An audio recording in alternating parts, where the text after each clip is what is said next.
Hola, muy Hola, muy buenas buenas tardes a tardes a todos todos y y gracias por gracias por venir a venir esta a esta charla charla sobre el cómic en el aula, el cómic como recurso didáctico que se desarrolla dentro de la programación del Salón del Cómic de Santa Cruz y en la que intervendremos las tres personas que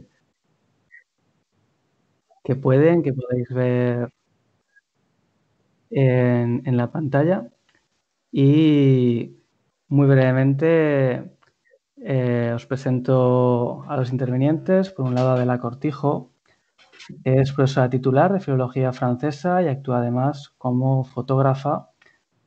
Y desde el año 2019 forma parte de la Cátedra de Estudios del Cómic de la Universidad de Valencia y la Fundación SM y del Aula de Cómic de dicha universidad, en la que enseña desde el año 2000 literatura, artes audiovisuales y en general mantiene unas líneas de investigación que tienen que ver con la intermedialidad, con los fenómenos intermediáticos, con las relaciones de texto-imagen, literatura, medios audiovisuales, visuales, el cine, el cómic, la fotografía.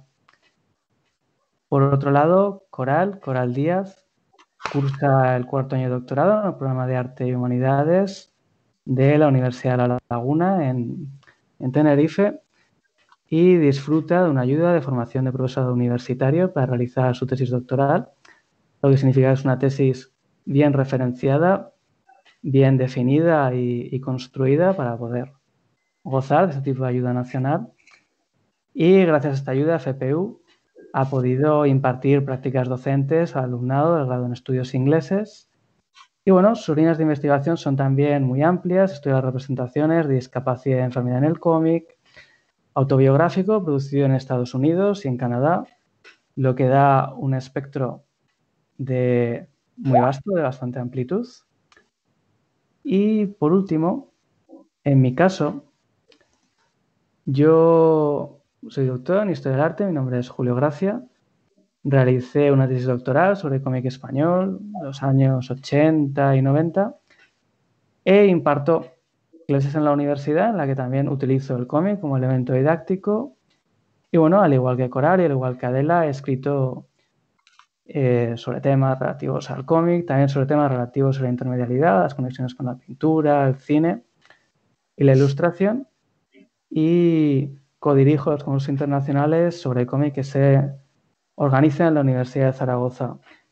Así que lo que van a encontrar o lo que vais a encontrar en esta charla son tres perfiles muy vinculados a la didáctica, y lo que vamos a intentar es un poco desentrañar si en nuestra experiencia personal y en la forma en la que trabajamos en el aula, el cómic es un buen recurso didáctico y las diferentes formas en las que se pueden aplicar, y como veremos serán amplísimas también. Y yo voy a comenzar lanzando a Coral y Adela una experiencia personal que reconvierto un poco en pregunta, ¿no? Yo, a título particular, observo en clase. Yo tengo alumnos de Historia del Arte, pero bueno, a veces también doy clase en turismo, en periodismo, entonces en diferentes grados, ¿no? Donde en teoría hay un diferente nivel de preparación cultural, por así decirlo, una orientación distinta por parte del alumnado. Y lo cierto es que en general me encuentro con que los alumnos, siempre a grosso modo, ¿no? Pero los alumnos tienen pocos conocimientos sobre cómic en general. Conocen pues el universo cinematográfico de Marvel, ¿no? También el universo cinematográfico de DC. Algunos leen manga. Pero, por ejemplo, en lo que respecta a novela gráfica europea o a cómic independiente estadounidense, pues conocen bastante poco. Y bueno, cómic español ya en muchas ocasiones prácticamente nada. Y sin embargo, yo observo que en cuanto pones una viñeta, aunque no la conozcan, se les iluminan los ojos, ¿no? Y enseguida están ahí y dicen, madre mía, no sé qué has puesto, porque no es Thanos y por lo tanto no lo identifico fácilmente, pero wow, solo por esto te voy a atender 10 minutos, ¿no? O sea, voy a focalizar mi atención. Entonces, no sé si estáis de acuerdo en que tienen a veces pocos conocimientos, pero que enseguida, cuando les pones una imagen, dicen, wow, ya los has captado, ¿no? De repente. Coral. Sí, Bueno, como que pues la verdad es que mi experiencia es muy similar a la tuya, Julio, aunque claro, en mi caso no tengo no he impartido tanta docencia, sino solo a los alumnos de grado de estudios ingleses, pero me ha resultado súper interesante porque claro, ellos están acostumbrados, como lo estuve yo cuando también cursé el mismo grado, al texto, a mirar la palabra escrita, que de repente les pongas una imagen, pues sí, noto como que incluso las personas que te dicen claramente que no leen cómic porque no es lo suyo, como que te prestan más atención y se enganchan bastante a la clase. Incluso a los que se los descubres por primera vez, como que ven que hay otro mundo más allá de solo la palabra escrita y veo que les gusta.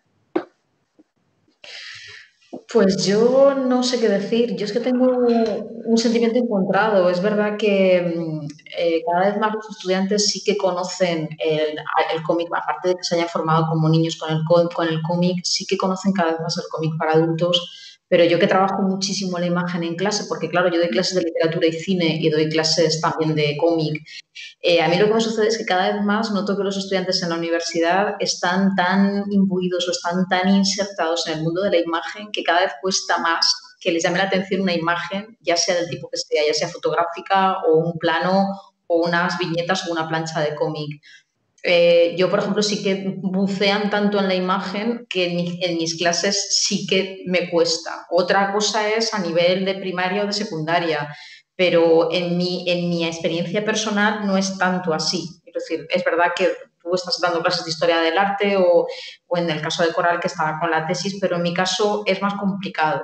Sí que tengo un discurso sobre la logofilia y la iconofobia que intento de alguna manera desentrañar o combatir, porque sí que es cierto que en la universidad o en el ámbito de la academia, por decirlo de alguna manera, hay un combate que sigue ahí en pie y que estamos todos beligerantes con ese tema para reivindicar el cómic como arte y como objeto de estudio universitario, desde luego. Pero sí que es cierto que es un poco contradictorio. Por un lado, es como que, como acaba de decir Coral, como que la palabra escrita tiene como más peso y la imagen es un poco como más una especie de apoyatura y al mismo tiempo no es así. Es decir, yo, por ejemplo, lo que sí que hago en clase constantemente es hacerles entender que la lectura de la imagen es muy compleja, es tanto más compleja que la lectura del texto y que al fin y al cabo el texto no deja de ser un dibujo, es decir, que la grafía es tanto imagen, es tanto dibujo como escritura, en fin.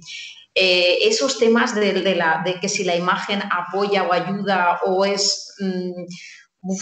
para mí es como muy peliagudo. Esa es mi experiencia personal.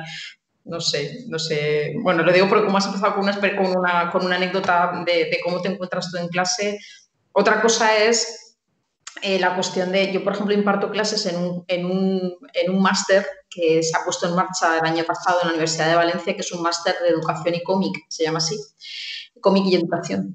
Y entonces ahí yo doy clases en una asignatura concreta que es bueno, pues de igualdad y de identidad de género en el cómic, pero el máster sí que está enfocado a trabajar el cómic en asignaturas o en estudios de primaria, de secundaria y de cómo vehicular determinadas disciplinas a través del cómic. Pero no sé, bueno, no sé si yo estoy aquí hablando, no sé, no sé intervenir no, está perfecto. Y me gusta mucho que cuentes la experiencia así porque, claro, yo es verdad, cuando doy clases, claro, al final historia del arte está en una disciplina puramente de la imagen y yo doy clases de arte contemporáneo, de cultura visual, de análisis también propio de la imagen, pero fíjate, yo en mi experiencia sí que les pones a Kubrick, por ejemplo, y 2001 una odisea en el espacio lo reconocen, aunque sea una película histórica que no hayan podido ver Pero aunque es verdad que muchos han leído cómic y tal, les pones una imagen, les pones underground, por ejemplo, español de los años 70 o incluso el underground más conocido, Nazario, y ahí tienen, o sea, no es tanto que no estén relacionados con el cómic, como que quizás yo creo que hay otros medios que controlan más. Pero, como te digo, es mi experiencia, ¿eh? Que luego es subjetiva, claro, que a lo mejor dices, este alumno de última fila, como sabéis, que no habla en todo el curso y que de repente has estado tomando anotaciones y en cada anotación te ha añadido, pues aquí te has confundido porque The Sandman se publicó en el año tal, pero como nunca ha dicho nada, es el mayor experto en cómic, ¿no? Pero... Dentro de los eternos, muerte y delirio son los que más me gustan. Efectivamente, pues has hablado de un capítulo en el que has dicho que era el 320, pero era el 320B y, ¿sabes? Y yo lo tengo en mi estantería clasificado, pero es lo que te digo, ¿no? Yo en general quizás los veo más cercanos a otras manifestaciones que al cómic, pero me parece súper interesante lo que has comentado, ¿eh? Yo a veces en clases me sorprendo muchísimo, es decir, me flipa. O sea, me sorprende muchísimo en ese aspecto porque en cuanto a todas las, me refiero tanto a fotografía como a cine, como a cómic, todo lo que sea todo lo que sea visual, audiovisual o visual, los conocimientos de los estudiantes de los veinteañeros, por decirlo de alguna manera, me sorprenden mucho. Porque luego, por ejemplo, estás hablando de Kubrick, no todos conocen a Kubrick. Es que, claro, yo a veces hablo de películas que para mí son como impepinables, de cómo no podéis conocer La Naranja Mecánica y resulta que no la conocen. Entonces, ahora es un poco complicado. Yo en ese aspecto me pierdo. Yo prefiero disfrutar con ellos y darles a conocer y no presuponer nada, porque yo muchas veces hablaba de películas, yo qué sé, pues películas que yo había visto en los años 90 en el cine y que daba por hecho que las conocían y no las conocen. Entonces yo les hablaba del Silencio de los Corderos o del Drácula de Coppola o de, yo qué sé, o de las 10 amistades peligrosas y no habían visto las películas. Y claro, para mí, como se diría en francés, ça va de soi. ¿Cómo no habéis visto esto? No, no lo han visto. Entonces, claro, te quedas un poco como diciendo, ya, entonces a lo mejor sí, a lo mejor han leído a Sandman, pero no saben quién es Brecha, ni han leído nada de Corto Maltés, ni saben nada, ni Crazy Cat. Es decir, yo creo que los conocimientos ahora son muy variables y no los podría establecer ni por generaciones, ni siquiera digamos, ¿cómo decirlo?, por inquietudes. Es muy curioso. A mí me está pasando. Se podría hacer un estudio sociológico sobre eso. Es decir, estudiantes, bueno, no sé qué opina Coral, que está ahora. Sí, yo además lo iba a derivar a los estudios ingleses también y a la enseñanza de la lengua, ¿no? ¿Perdona? Disculpa, yo le iba además a derivar a Coral ahora para hablar de los estudios ingleses y de cómo enseñáis vosotras propiamente la lengua, ¿no? El francés y el inglés, respectivamente, en vuestros casos. Pues en mi caso ha sido, claro, es que las clases son ya directamente en inglés sobre literatura norteamericana, por un lado estadounidense y canadiense. Y claro, ya directamente pues teníamos el texto en inglés en cuestión y no estuve deteniéndome en explicar qué significaba a lo mejor cada cosa. Lo que sí tuve que hacer con mis estudiantes es hacerles un pequeño como seminario más teórico al principio de explicarles un poquito lo básico del lenguaje del cómic en inglés. Pero claro, algunos sí sabían decir viñeta, bocadillo, texto en español claramente, pero en inglés ya se perdían un poquito más. No sé si hacía como esta pequeña práctica con ellos y ya luego ellos sí tenían, también les introducía un poco a líneas generales el cómic, sobre todo el más independiente en Norteamérica, y a partir de ellas sí veía que ellos pues se enganchaban más a la clase cuando ya tenían ya cierta idea. Pero es verdad que incluso los que han leído cómic, normalmente el universo de Marvel o los típicos de DC y demás, sí que tienen ese desconocimiento sobre el más, que lo veo lógico tampoco porque no es el que nos bombardean del cómic más independiente. Pero con esa base, aunque sea más pequeñita, sí notaba que se enganchaban bastante luego a comentar las imágenes que yo les iba poniendo y ya luego en el seminario del texto en sí. Bueno, yo en mi caso es que las clases también son en francés. O sea, yo doy clases de literatura y cine, pero es todo en francés. Yo no doy clases de francés. O sea, no doy clases de lingüística, doy clases de literatura. Me pasa lo mismo que a Coral. O sea, directamente las clases son en francés. Sí que voy a codirigir con la Complutense de Madrid un diploma de traducción de cómic para el curso 2021-2022. Y sí que he dirigido algún TFM de traducción, de un máster que tenemos de traducción de cómic. Entonces, claro, lo interesante en la traducción del cómic, un parámetro que hay que tener siempre en cuenta, evidentemente, es la parte visual. Es decir, es a la hora de traducir, aparte de la cuestión de los culturemas, pero también evidentemente, de la apoyatura de la imagen, que es un poco también lo que sucede con el cine y que sucede con el cómic. Es decir, dónde se encuentra el bocadillo, y cómo en algún momento determinado, cómo la viñeta o cómo es la distribución de la plancha puede ayudar o no, o dificultar la traducción de un idioma a otro, que eso evidentemente hay que tenerlo siempre en cuenta, ¿no? Por ejemplo, en concreto el año pasado tenía una estudiante que hizo un trabajo sobre Asterix, y bueno, como sabéis, es un cómic que es muy, muy, muy traducido y hay muchísimos culturemas, incluso los nombres propios de los personajes tienen un sentido, etcétera. Y bueno, hay ya mucha bibliografía sobre las traducciones de Asterix, porque hay mucho hecho sobre eso.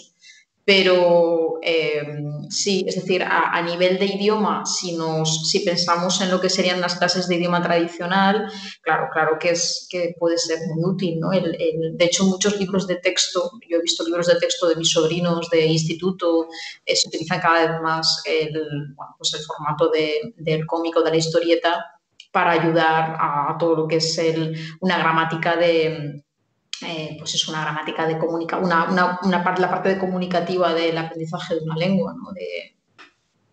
Sí, claro. No sé si... Claro, me resulta muy interesante lo que decís, ¿no? Yo utilizo sobre todo cómic histórico, lógicamente. Por ejemplo, utilizo mucho a Antonio Altarriba, utilizo mucho El arte de volar, La rota. Para las clases de historia del arte también utilizo mucho Yo asesino, El perdón y la furia. Y esto habla un poco de la gran variedad de posibilidades que ofrece la publicación de cómic en la actualidad, donde incluso ya no tienes que irte a grandes referentes de la novela gráfica, sino que en lo publicado en los últimos 5 años, ¿no? Más allá, como digo, grandes referentes, como puede ser el propio Antonio Altarriba, tienes muchísimo para tirar. Y yo en este sentido os quería también un poco lanzar la idea del trabajo, a veces en la universidad, digamos que la atención a la diversidad en el aula no se tiene tan en cuenta como se puede tener, por ejemplo, secundaria o en primaria, ¿no? Donde casi parece algo intrínseco. Y lo cierto es que a veces es un aspecto que yo creo que se pasa por alto porque se entiende que el alumno ya es adulto, ¿no? Que quizás viene ya con unas bases definidas sobre lo que es la diversidad. Y yo también, hablando con los estudiantes, y en este sentido enlazo con lo que decías, Adela, muchas veces me sorprende los conocimientos que tienen y de la forma de asimilación que tienen de la diversidad, porque traes un cómic, por ejemplo, les llevas, no sé, por ejemplo, En un rayo de sol, de Tillie Walden, ¿no? Que tiene un trasfondo que va mucho más allá, ¿no? Pero tiene un trasfondo de un amor entre dos chicas, de un amor lésbico, y es maravilloso cómo reaccionan, cómo debaten, cómo se integran en el aula. Y bueno, yo no sé cómo, si tenéis experiencias en este sentido en el aula, imagino que tenéis muchísimas muy positivas. ¿Qué cómics pensáis que se pueden utilizar? Porque yo creo que, como os digo, que es un campo en la universidad inmenso. Y en relación a lo que decías, Adela, de estos conocimientos de los estudiantes y lo que comentabas también, Coral, de que a veces tienen muchos conocimientos, pero hay que descubrirles ciertos campos, está en un territorio vastísimo. Es que mencionaste a Tillie Walden y enseguida ya me vino como un campo enorme de obras que se le pueden presentar a los alumnos. Yo estaba pensando también en incluso cuando tratar los temas de las identidades y las realidades LGTB, ponerles, por ejemplo, creo que lo editaron hace poco, el Queer, una historia gráfica, o Gender Queer, que creo que aquí en España lo traducieron como género queer, que reflexionan bastante sobre estas identidades, sobre el género, la sexualidad, cómo se construye la identidades que son disidentes.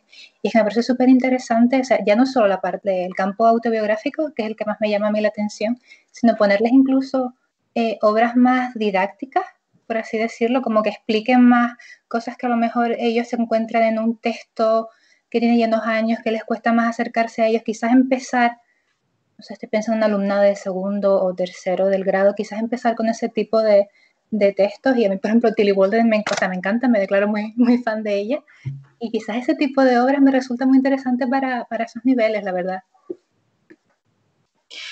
Bueno, yo, claro, estoy totalmente de acuerdo con vosotros. Desde has mencionado Altarriba, bueno, todo el tema de ahora mismo, pues estos últimos 10 años, sabéis que, bueno, que en España se está haciendo mucho cómic sobre, ambientado también en la guerra civil, con la cuestión de la memoria histórica, el arte de volar, el ala rota, todo lo que ha hecho Paco Roca. Altarriba estuvo en el tribunal de mi tesis, o sea, Altarriba y yo somos amigos desde hace muchos años, pues hace casi 20 años, y bueno, pues sí, y todo el tema también de la identidad, sabéis que también desde el famoso Persepolis de Satrapi, pues ha habido un boom del autobiocómic, bueno, ya nos podemos remontar a Maus, pero bueno, sobre todo pensando en autoras femeninas, autoras mujeres, que es lo que quizás he trabajado yo más, pues hay muchísimo y muy interesante, incluso también a nivel de identidad en el entre dos. No solamente podemos conocer la historia de Irán a través del Persepolis, sino también Les Jeux des Hirondelles o de las golondrinas de Abigashet o el piano oriental que se encuentra entre Oriente y Occidente. Y bueno, y a nivel de cuestiones de, bueno, de reivindicaciones feministas o de reivindicaciones del LGTBI, yo lo he trabajado desde la segunda ola, desde los años 70 en Francia y en Estados Unidos y los años 80 en España. Desde todas las publicaciones como Ananá o como Women's Comics hasta las autoras más actuales, ¿no? Que siguen ahondando en el tema de la construcción identitaria y de, pues no sé, autoras maravillosas como Dominique Goblet o como Phoebe Glockner o, en fin, que hablan de cuestiones de sexualidad, de cuerpo, claro que esos textos, claro que esas obras son interesantes de explotar y de trabajar en el aula a partir de secundaria en cualquier nivel, evidentemente. Y de hecho, no sé si sabéis que, por ejemplo, bueno, cada vez se introducen más. En Francia se está haciendo en lo que es el programa, de lo que sería aquí ¿cómo se llaman? Las PAU, ¿no? Las pruebas de acceso a la universidad, ya se introduce en lo que es el temario, pues por ejemplo, el cómic de Paco Roca, y los cómics ya se han introducido, ¿no? Aún así, pues bueno, siempre hay que romper una lanza y siempre hay que seguir presionando, ¿no? Porque, bueno, pues, es importante, ¿no? que se considere, pero claro, son temáticas muy variadas y muy diversas y aparecen todas en el cómic, claro que sí.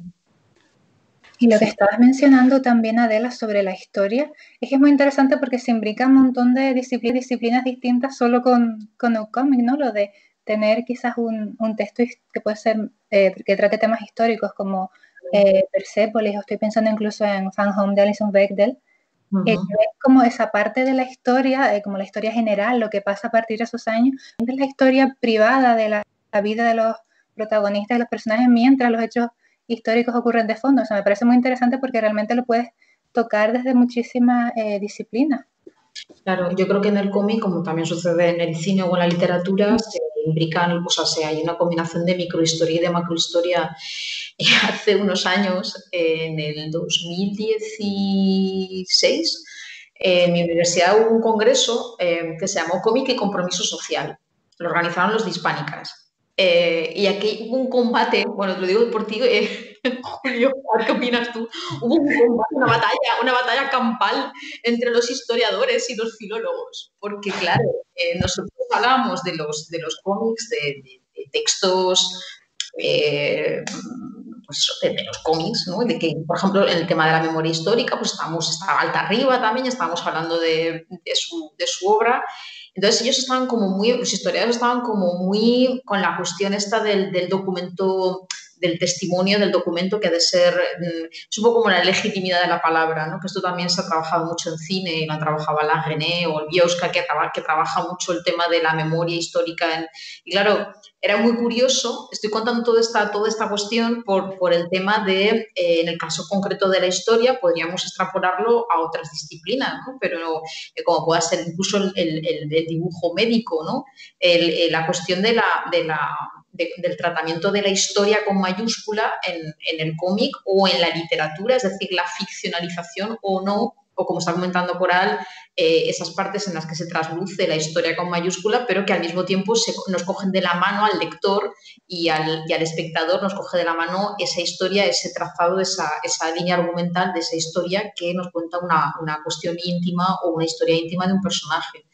Pero sí, los historiadores estaban como muy enfadados porque no hay que mezclar el tocino con la velocidad, y nosotros decíamos, bueno, es que al fin y al cabo todo es mentira, la historia en mayúscula también es mentira, total es una construcción, con lo cual, bueno, ahí nos pusimos un poco, sacamos las uñas, pero sí, ¿no? Es interesante, claro, evidentemente el medio, el cómic da para eso y para mucho más, es decir, evidentemente es un medio de expresión total, completo, polivalente, polifacético, poliédrico, y que se puede utilizar, usar y emplear en todos los sentidos.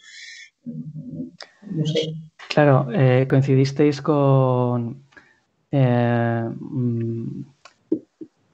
con kamikazes del documento, ¿no? O sea, con historiadores especialmente centrados en la idea del documento, ¿no? No, no solo eso, sino también esa cuestión que a mí me parece muy curiosa, que es muy problemática, el tema de uno no puede hablar de aquello que no ha vivido. Entonces solamente te puedes basar en documento histórico, pero el documento histórico, claro, ahí habría que definir qué es el documento histórico. Pues una carta encontrada, tal, ¿nos acordáis cómo empieza el Quijote, ¿no? Es un texto encontrado, es decir, claro, no sé, pues, por ejemplo, claro. estoy pensando en la historia de Paco Roca, de la 9, ¿no? Que como está ahora Hidalgo está de alcaldesa en París, pues pusieron una plaquita en la plaza del ayuntamiento de, bueno, que la primera esta que entró en París en la ocupación fue la 9, ¿no? Y entonces esa historia que cuenta Paco Roca, bueno, pues los historiadores como que no estaban muy contentos, pero yo creo que no es una cosa privativa del cómic, creo que cualquier medio artístico o expresivo en el que se trabaja la ficción, pues es un poco siempre la dificultad o la línea, establecer la línea entre realidad y ficción, que desde mi punto de vista no es necesario establecer. Pero... Claro, al final es la diferencia que existe entre un documento propiamente dicho y una obra de arte que per se incluye ficción, ¿no? Aunque tenga un asidero fuerte en la realidad. Y claro, me resulta interesante lo que dices de que los historiadores, bueno, fíjate, ¿no? En Los surcos del azar de Paco Roca, que eso pues, es una obra que no debería transmitir la realidad. Bueno, a ver, seguramente se llega a mucha más gente con la obra de Paco Roca que con un documento perdido en un archivo o con un sesudo estudio histórico. Es decir, yo creo que todo tiene su validez y que al final hay que estudiarlo de acuerdo a las premisas de la historia y de la propia evolución de la literatura, de la historia del arte y del cómic, que como dices es un medio muy rico y que yo reivindico siempre como un medio en sí mismo. Es decir, el cómic es cómic. Cuando se dice, bueno, es que el cómic es una mezcla de literatura y dibujo. Bueno, el cómic es cómic. ¿Cómo que una mezcla? No, pero el cómic es otro género dentro de la literatura. No, o sea, el cómic es cómic. Es un arte. El cómic es cómic. Esto ya no, es una cosa como muy, ¿no? Yo creo, es una obra de arte que tiene un sistema de expresión concreta. Y bueno, es verdad, Adela y Coral, que nos podríamos debatir mucho sobre esta idea y de vez en cuando hay una mesa de literatura y cómic. ¿Es el cómic literatura? No, es como ya un tópico. ¿O qué tipo de arte es el cómico? Pero vamos, has hablado de Antonio Altarriba, al que yo reivindico siempre también, que también yo no puedo evitar decirlo, Antonio fue presidente en mi tribunal de tesis y es además como un segundo padre. Yo por eso siempre reivindico, ¿no?, las obras que tiene y las doy a conocer, porque yo creo que a través de la vida de sus padres es que se puede aprender más historia de España que a través de muchísimas otras obras que, sin desmerecerlas, pues ofrecen visiones, digamos, más parciales de la historia. Me parece un retrato generacional maravilloso el de sus dos obras. Así que desde aquí os recomendamos Antonio Altarriba, que yo creo que toda la mesa está de acuerdo en ello. Y lo que voy a hacer a continuación es leer una serie de preguntas que nos han estado haciendo. Tenemos ya unas cuantas para comentar. Hay una pregunta que nos dice si se deberían recomendar cómics, claro. Y de hecho hay más de una pregunta en este sentido. Si se deberían recomendar cómics para fomentar la lectura a aquellos alumnos que no hayan leído tanto. Volvemos a entrar un poco, incluso a rozar ese debate sobre el cómic y literatura, ¿no? A esa idea de donde ahora hay un TVO, mañana hay un libro. Sí, como que el paso previo antes de pasar a lo que es la literatura, de verdad. Efectivamente, yo les diría que sí que se puede recomendar cómic para fomentar la lectura y que de hecho es una herramienta maravillosa, pero como una herramienta más, insistiendo un poco, entendiendo el cómic como lo que es, ¿no? Como un medio en sí mismo que no se tiene que abandonar cuando el alumno cumple 15 años. O sea, has estado leyendo cómic, pues ahora puedes leer a Kafka, ¿no? No, o sea, sino como algo que pueda tener continuidad en toda la vida de ese alumno. ¿Qué opináis?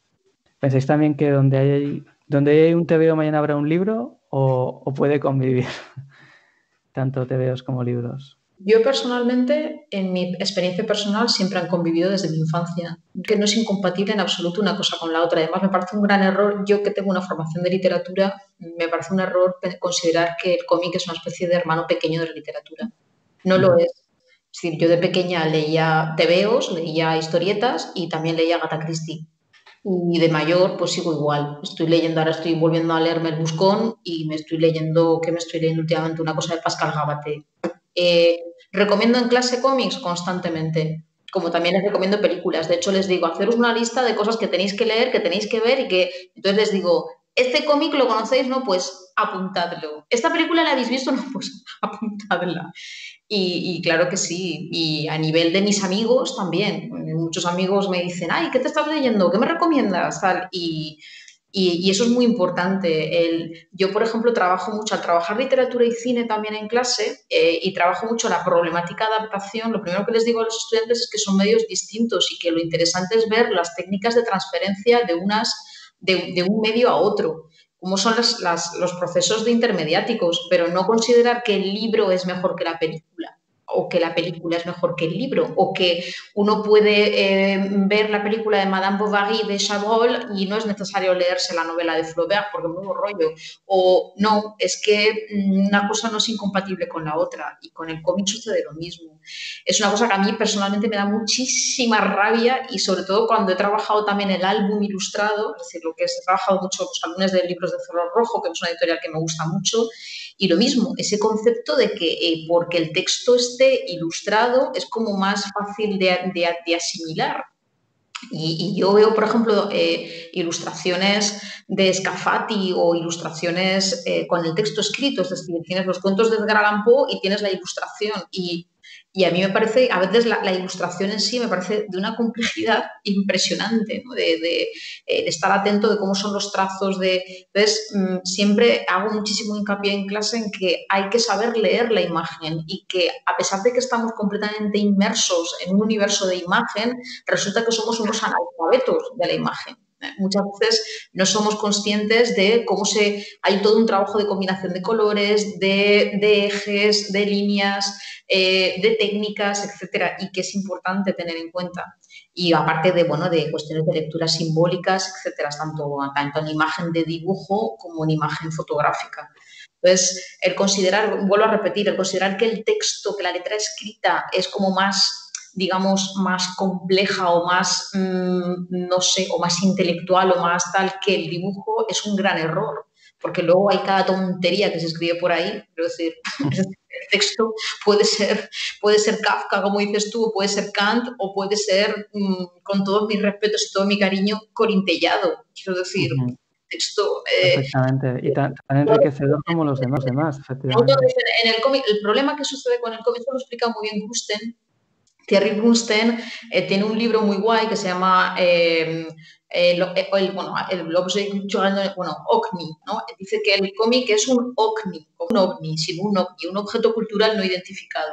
Entonces, especifica cuáles son los problemas, los rechazos del cómic. Uno de los rechazos que existe del cómic en general es que la gente, primero, que lo infantiliza, ¿eh? Y como que focaliza el hecho o considera que el cómic solamente está reservado para los niños. Y otro gran problema es presuponer una cierta facilidad de lectura por el hecho de que sea cómic, cuando no es cierto. Es decir, porque en el cómic, como cualquier medio de expresión, como sucede en el cine, como sucede con la literatura, hay de todo, señoras y señores, hay de todo. Hay todo tipo de géneros para todo tipo de lectores, con todo tipo de temáticas y con todo tipo de, pues eso, de discursos, de técnicas, etcétera. Entonces, sí, hay de todo. Entonces, habrá cómics para niños o con unas temáticas muy sencillas y luego habrá otros que son, vamos, un rompecabezas mental.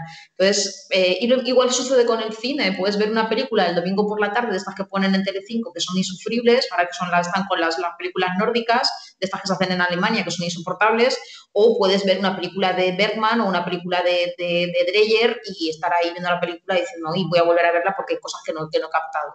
Entonces, una vez que superemos la barrera de considerar que por culpa de la serialidad, por culpa de relacionarlo con la parte infantil y de considerar que el cómic es un arte menor, una vez que consigamos esa batalla, pues habremos adelantado mucho. Efectivamente, estoy totalmente de acuerdo y es la idea de que en el fondo puedes disfrutar y puedes sacar una enseñanza o puedes sacar un conocimiento de cualquier medio.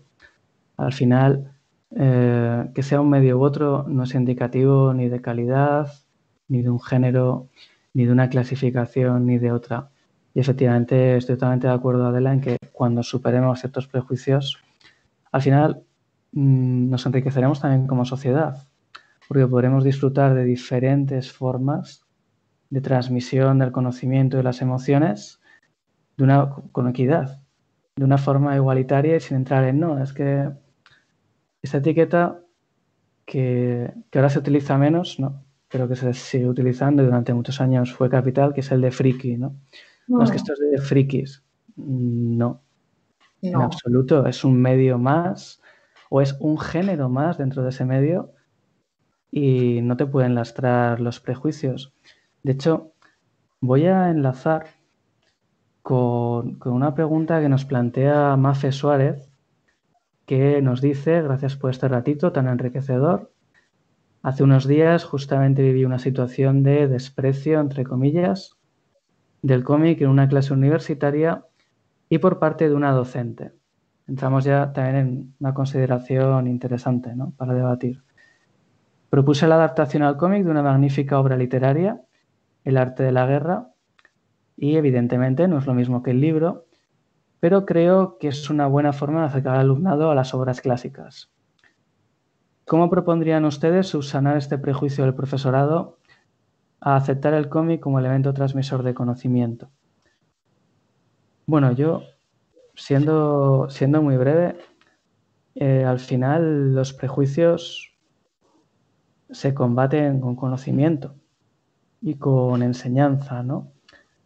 Entonces, quizás con una insistencia en el poder que tiene el cómic, es verdad que hay cosas que yo a veces me veo hablando con otros profesores o con algún alumno insistiendo en que el cómic es un arte, ¿no?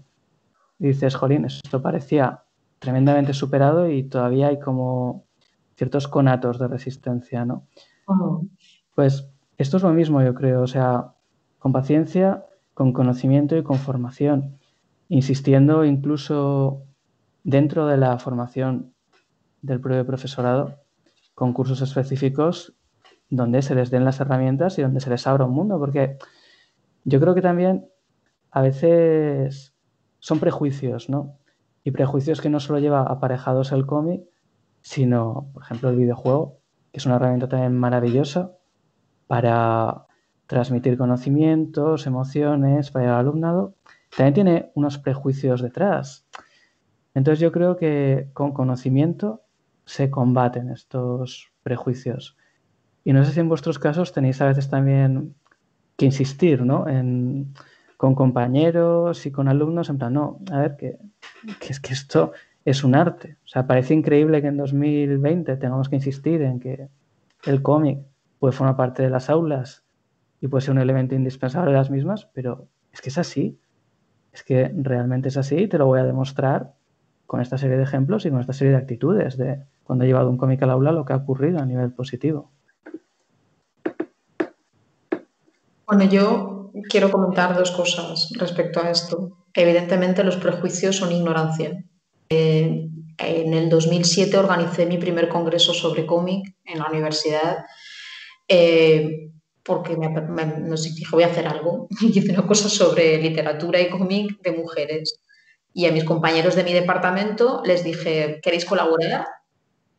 Todos me dijeron, sí, no tenemos ni idea, pero vale. Entonces yo les repartí el trabajo a mi directora de tesis, catedrática, padre de rector en Salamanca, le pasé Persépolis, a otra le pasé Johanna Schipper, a otro compañero le pasé Chantal Montelier, a otro compañero...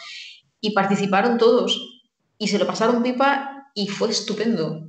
Y no tuvieron ningún tipo de prejuicio, además, al contrario, de repente fue como si les hubiera abierto los ojos y les hubiera, no sé, introducido en un mundo nuevo. Entonces decía, esto está muy bien, ¿no? Pero todo el mundo tenía en mente, yo qué sé, pues el cómic para, bueno, los TVOs para niños o las historietas para niños.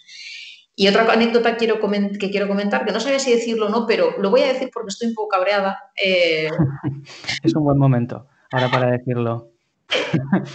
Habéis enterado porque, bueno, ahí se está corriendo mucho por Facebook y tal, pero hace poco le hicieron una entrevista en un medio de prensa aquí en Valencia a la nueva directora del IBAM, que es el Instituto Valenciano de Arte Moderno. Me encanta que vayas a comentar eso, o sea, lo tenía además anotado al final como otras preguntas y otros temas a sacar.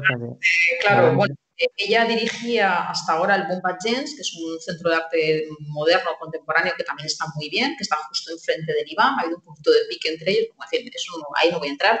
Pero bueno, en el IBAM últimamente pues se estaba apostando por el cómic, se hizo la exposición de Paco Roca, que la comisionó, esto del comisario fue Álvaro Pons, en fin, se ha estado haciendo cosas, es decir, se ha integrado el cómic evidentemente como debe ser, igual que se hacen exposiciones de fotografía, pues también de cómic.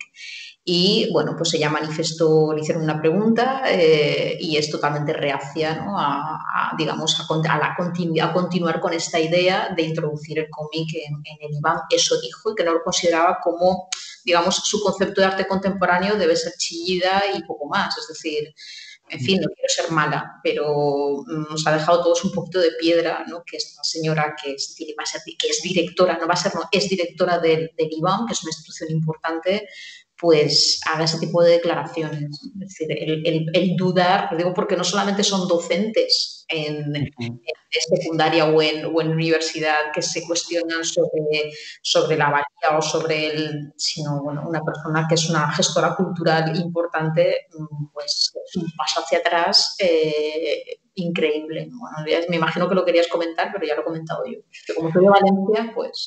No, me parece súper interesante y desde luego no debe de conocer ciertos aspectos incluso del fondo del IBAN, porque el equipo Crónica. Efectivamente. Claro. Quiero decir, ¿no? O sea, no, es que realmente... Efectivamente, ahí está el equipo Crónica, efectivamente. Sin el que no se puede entender el cómic. O sea, no se puede entender la obra de Crónica sin el cómic. Y en tu caso, Coral, ¿has tenido que enseñar en algún momento esta idea de que el cómic se puede insertar en el aula? ¿Has tenido que insistir? Lo que iba a comentar es que me sorprende un montón el caso que comenta la persona en el comentario en Facebook, porque en mi caso, si bien es verdad que no tuve asignaturas que incluyeran algún tipo de cómic durante la carrera ni durante el máster, sí tuve por parte de varias profesoras que me impartieron clase bastante apoyo para cuando yo quise elegir en mi trabajo de fin de grado Van Home de Alison Bechdel y estudiar cómic. Y la verdad que ahora mis directoras de tesis que me dirigieron tanto el trabajo de fin de grado como el de máster, pues aunque ellas no fueran de estudios de cómics, sí me han apoyado muchísimo a la hora de yo dedicarme a ello académicamente. Y la verdad que el alumnado, el que he tenido las poquitas prácticas que he dado hasta ahora, ha sido bastante receptivo a abrirse a este nuevo campo, entre comillas. Pero sí que la verdad que me resulta súper curioso que exista tanto prejuicio todavía, que lo hay. Y la verdad es que tiene que ver con todo lo que estaba comentando Adela antes. Que, que siga existiendo eso todavía es como...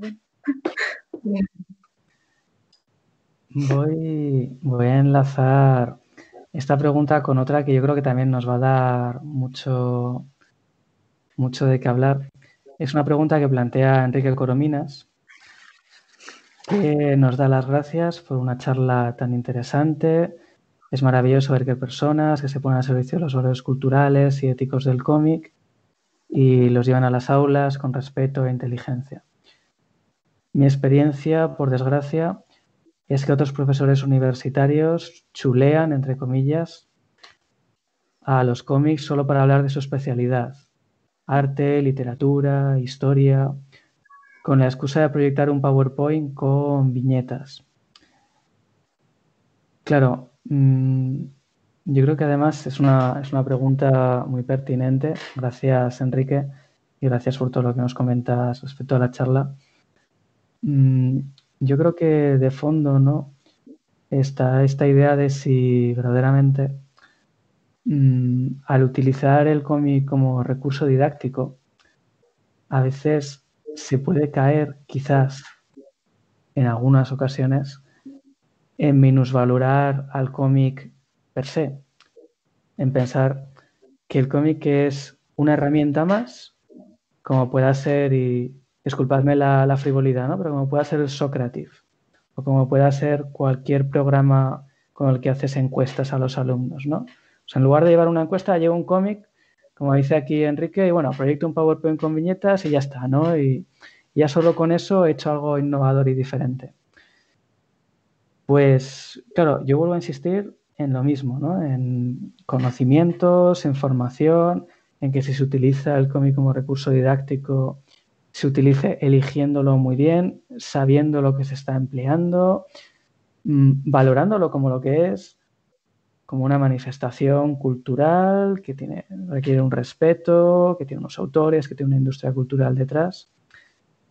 Y claro, me resulta interesante, ¿no?, la palabra chulean. Es que es un poco fuerte, pero es verdad que a veces se ve, ¿no?, que dices, bueno, ha cogido 4 cómics, no tiene absolutamente ni idea, de diferentes épocas, de diferentes tal, y ha hecho un PowerPoint más visual gracias al cómic. Pues yo insisto en lo mismo, ¿no?, en, como os digo, conocimiento, formación para combatir la ignorancia, como comentaba Adela, y en reforzar esos caminos que, como comentabas también, Coral, existen en un alumnado que es buen receptor, un profesorado que no tiene problemas en dirigir TFGs, TFMs, la existencia como la tuya de cada vez más tesis doctorales sobre el tema es también capital, yo creo, para abrir brecha y continuar un poco en esa línea. Y aquí, claro, imagino que también tendréis alguna anécdota o alguna referencia a esta forma un poco, yo creo, superficial, ¿no?, por decirlo de alguna manera, de utilizar el cómic sin profundizar más allá. Yo creo que yo lo englobaría también un poco en lo que me comentaba antes de lo de que es ningunear la imagen. Creo que efectivamente es una cuestión de falta de formación pero también sucede, bueno, estos que también hacen PowerPoints y ponen a lo mejor un plano de una película o algo así. Es decir, utilizar la imagen como reclamo sin rascar, sin ir más allá y sin profundizar. Yo creo que además es que sucede hasta en la vida cotidiana, ¿no? Estamos todos con las redes sociales, con el Instagram, con no sé cuánto, ¿qué tal? Yo creo que hay mucha utilización de la imagen y poca reflexión sobre la imagen. Y, por supuesto, ya el colmo es todo lo que es la complejidad de aunar texto e imagen, que es el caso que es, digamos, el cómic, que es la narrativa visual, es decir, es la narrativa de la imagen y, por supuesto, también la combinación de texto e imagen, aparte de la secuencialidad, de la presencia del tiempo, aparte de esa secuencialidad. Es decir, todas esas características del cómic desaparecen y uno solo se queda con la superficie del huevo, con la cáscara del huevo, que es la imagen. que es lo que capta la atención, pero capta la atención durante unos segundos y no se va más allá. Tanto la utilización de ese recurso, que es superficial, como el no ser capaz de entender ni a la hora de utilizarlo, ni a la hora de transmitirlo, ni a la hora de recibirlo, pues es un problema. Eso es un problema que hay que solucionar, que debemos solucionar. Pienso yo, no sé. Totalmente de acuerdo. Estoy de acuerdo. No, es que es como, no sé, yo imagino, yo por ejemplo utilizo toda vez que hago conferencias y tal, hago PowerPoints. Es verdad que yo hago muchas conferencias sobre cómic, entonces es evidente que utilizamos imágenes de tal. Pero otras veces, yo creo que hay veces que ves PowerPoints por ahí o presentaciones que ponen imagen de relleno, pues porque hay que ocupar el ojo, ¿no? Y yo creo que también hay un tema que es interesante que se podría comentar también es la cuestión de cómo precisamente al estar cada vez más introducido, esto parece Black Mirror, ¿no? Estamos tan metidos en el mundo de la imagen que resulta peligroso. Es decir, vuelvo a repetir, es decir, hay como un consumo desmesurado de la imagen, pero no hay ningún tipo de reflexión acerca de cómo se construyen esas imágenes, para qué, de qué manera, qué complejidad. No, es como, no sé, nos comemos el pastel, pero no pensamos en la receta, en cómo se ha hecho ese pastel ni para qué. Y si luego engordamos, pues mira, mala suerte. Y eso es un tema interesante, ¿no? Y que atañe a todos los medios visuales y audiovisuales y, por supuesto, al cómic. No sé, y que quizás responde un poco a lo que acaba de decir Enrique, es decir, la cuestión de estos profesores que en clase, en docencia, no solamente en docencia, sino como digo también en determinadas presentaciones, utilizan una viñeta o una plancha o lo que sea de fondo, pero no se paran a comentar ni a explicar, sino que simplemente es como el dibujito de relleno, ¿no? Bueno, el dibujito de relleno, pues hay que evitarlo, ¿no? Pienso yo. Efectivamente, sí, a veces ves unos fondos que dices, uy, no se han dado cuenta de lo que han puesto. Porque han puesto algo que está estableciendo un contraste brutal, ¿no? Con lo que están diciendo. Eso es como son como los errores que te puedes incluso reír de decir, bueno, de cosas muy curiosas, ¿no? Efectivamente, a lo mejor el discurso va por un lado y la imagen que hay detrás es como completamente contradictoria y paradójica, ¿no? Con lo que se está diciendo, pero bueno. Eso es hasta cómico, te puedes reír, pero hay cosas que no te ríes porque dices, ¿en serio? Porque dices, uy, Dios mío, con la formación que se presupone aquí, ¿no? que tiene el ponente, y ha hecho un contraste de imágenes. Y en tu caso, Coral, ¿qué opinas sobre la educación en torno a la imagen? ¿Te encuentras también con estos casos a veces? En mi caso no me los he encontrado tanto dentro del aula o en el departamento, sino más bien fuera. O sea, me resulta muy curioso cuando explico mi tema de tesis y es como, trabajas sobre cómic y no vi otra cosa más importante sobre la que centrarte. Es como todavía esa consideración que, bueno, sí, cultural de fuera de las aulas que se traslada luego, como ustedes comentan, a ciertas situaciones dentro del aula, ¿no? De considerarlo como algo de segunda a lo que te dedicas o que haces porque no tienes, digamos, los medios principales para dedicarte a lo que se entiende como el arte más alto, por así decirlo. Y la verdad es que estoy de acuerdo con ustedes y me resulta súper interesante también ver esta perspectiva de gente de dentro de la academia que me comenten estas cosas. No, yo me acuerdo cuando yo estaba haciendo la tesis que yo decía, porque yo fui becaria de investigación y la gente me decía, ¿y qué investigas? Digo, yo literatura. Y me dicen, ya, pero eso se investiga. Mira, no voy con una bata blanca y con probetas, digo, pero sí, o sea, leo, analizo, tal, y es un poco... En el cómic creo que es aún peor, por ejemplo. Esa losa nos viene y tú estás investigando que estás en una tesis sobre qué, tal... En fin. Totalmente. Y no sé si te ocurrirá, Coral, seguro que en algún momento has ido a algún congreso donde eras la única persona con una tesis sobre cómic, ¿verdad? Y llegaba alguien, tenías alrededor a Picasso, el género literario de los años 70, terror en España, y estabas tú ahí, ¿no? Con cómic. Sí, tengo una experiencia bastante interesante con las conferencias porque en general ha sido muy buena y yo pensando que a lo mejor el público no me haría caso, no les interesaría y la verdad es que interactúan bastante con mi presentación y lo que estaban comentando ustedes antes de hacer diapositivas, incluir imágenes ahí sin ton ni son prácticamente para ilustrar una lección y no centrarse en el cómic. Yo es algo que lo que le intentaba poner muchísimo cuidado. Sobre el cómic que analizaba, pues iba seleccionando las viñetas o incluso las páginas, los layouts más importantes. Claro, centraba el Morfigura 1, ponía mi imagen y estaba un buen rato en la presentación describiéndola y intentando leerla acorde a cómo se interpreta un cómic, también acorde a lo que estaba intentando yo analizar dentro del cómic. Y para mi sorpresa, cuando empecé a ir ya, cuando empecé en doctorado, cuando empecé ya a ir a las conferencias, pues el público la verdad es que reaccionaba bastante bien. Me bastantes preguntas y como que les resultaba bastante curioso que alguien se dedique a que tenga una tesis sobre cómic. Me parece, vamos, me encanta que tengas esa experiencia porque demuestra que verdaderamente hay interés, ¿no? Aunque a veces parezca que no, pues vas con una tesis de cómic y te preguntan y están ahí, o sea que... Sí, es que por un lado está él y no hay otra cosa a lo que dedicarte y por el otro está ese interés que veo, que he visto en mucha gente. La verdad que estoy muy contenta por ese lado. Pero además, siendo los tres de humanidades, creo que no había otra cosa mejor a la que te dedicarte. Lo habremos oído ya, ¿verdad? Desde el inicio de nuestras carreras hasta el bachillerato ya, hasta la actualidad. Sí. Cuando acabaste el bachillerato tienes buena nota. ¿Por qué no has hecho una ingeniería? Sí, sí, sí. Y no te daba para algo, no sé, derecho, medicina, algo importante, ¿no? Estamos ya terminando la charla. Quedan nada, 3, 4 minutillos. Entonces voy a leer alguna pregunta para cerrar. Bueno, Bea Espinosa nos comenta que le parece una charla tan maravillosa que la siente como una masterclass espectacular. Felicidades a los tres, un saludo. Bueno, muchísimas gracias, Bea, y muchísimas gracias a todos los que os habéis conectado y habéis estado haciendo preguntas. Voy a lanzar una última y siento las que no hemos podido contestar, pero bueno, estamos, y yo creo que aquí hablo por los tres, estamos a su disposición, a vuestra disposición para lo que queráis, más allá de esta horita, ¿no?, que hemos podido dedicar.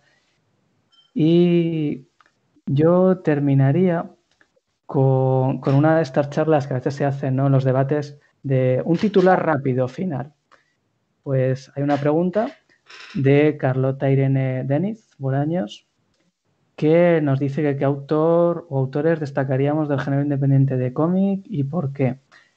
Al por qué nos va a dar nada de tiempo, no nos va a dar tiempo, pero bueno, no es género independiente, pero yo vuelvo a reivindicar a Antonio Altarriba y toda su obra para aproximarse a temas históricos y para conocer en profundidad planteamientos de guión muy, muy interesantes. Y bueno, también voy a recomendar en Independiente a Robert Crumb, que yo lo utilizo mucho, aunque sea un tópico, me lo permitís, para acabar. Y en vuestro caso, Coral, Adela, ¿algún autor independiente que estéis deseando decir que hayáis trabajado mucho? Esto toda la charla pensando en este. Voy a recomendar dos. Uno francés y uno italiano. Porque para dejar a Coral los americanos. Ay, es verdad, yo me estoy ahí en territorio, perdón. También, yo, por ejemplo, a mí en Francia me gusta mucho Manu Larsenet, que es el autor de Blast. No sé si conocéis la serie de Blast.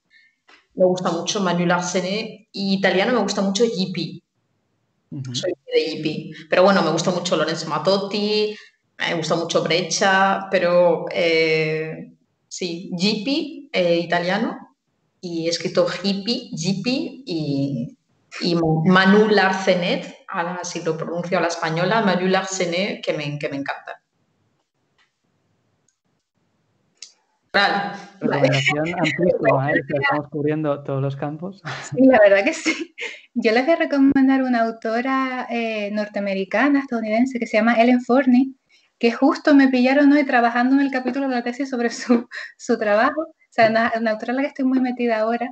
Y tiene un libro, un cómic que creo que en España está traducido como Majareta, y trata sobre su diagnóstico, y aquí rompiendo una lanza en favor de la investigación que estoy haciendo sobre enfermedad y discapacidad. Y ella trata sobre su diagnóstico con trastorno bipolar. Entonces va explicando cómo lo vive, va intentando hacer como una especie de compañía a las personas que tienen algún tipo de trastorno, de enfermedad, y es que a mí me parece maravilloso. O sea, es algo que me gustaría recomendarles aparte, porque creo que no es tan oída, sobre todo en el público español. Y así ya se van con 3 recomendaciones bastante amplias. Pues con estas recomendaciones terminamos agradeciendo sobre todo al Salón de Santa Cruz, que sabéis que continúa. A continuación, a las 7:30, hay otro directo, que es la presentación del cómic Benito Pérez Galdós, con Alberto Hernández y Antonio Becerra. Y bueno, muchísimas gracias, Coral, y muchísimas gracias, Adela. Yo he aprendido un montón en esta charla, la verdad, se me lo he pasado muy bien. Ha sido tremendamente interesante. Y gracias sobre todo a todos los espectadores que nos han acompañado en una tarde de sábado, que sé que siempre es difícil estar en el ordenador a estas horas, así que muchísimas gracias y bueno, confiamos en que todos a partir de ahora empleen todavía más el cómic en el aula y lo consideren como un arte con mayúsculas, pero también como un recurso maravilloso para el alumnado. Así que buenas tardes y bueno, muchísimas gracias. Muchas gracias. Gracias. Chao.